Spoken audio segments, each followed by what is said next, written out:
What's up, guys? Tonight we're going to teach you how to connect your brand new Cadillac CT4 or CT5 to your garage, fence, or gate. Tonight we're just going to be connecting ours to our garage, and in order to do this, all you're going to really need is your garage door remote, fence remote, whatever you're connecting to. You're going to need that thing's remote, and possibly you might need a ladder.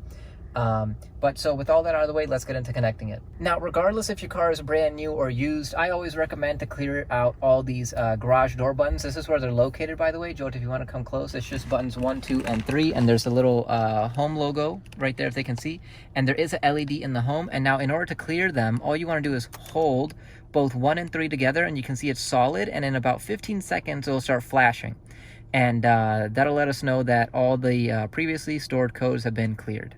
Just like that. Can they see it flashing? Mm-hmm. Okay. And then you can just go ahead. Once it's flashing, you can just let go.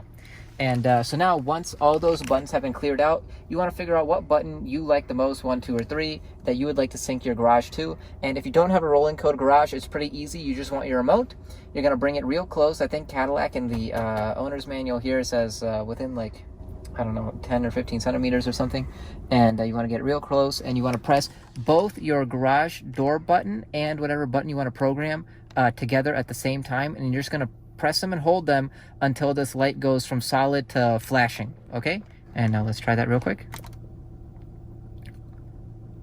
Okay, so it's flashing slowly.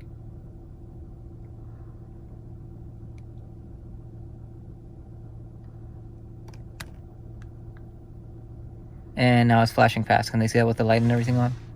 Yeah? Yeah. Okay, now if you don't have a rolling code garage, your thing should be set up already, and it should work. Okay? But you can see for us, it doesn't work, right? So it's just flashing really fast. So what we have to do is actually an extra step. Now, let's go talk about that real quick. Okay, guys, in the case that you have a rolling code garage like we do, you're going to want to get a ladder here and climb up to your garage door motor or power head. And you're going to want to find some type of button. For us, you can see it says program set. A lot of them actually say learn instead. And you're just going to want to press that real quick so that a light turns on. For us, there's a purple light that lights up right here.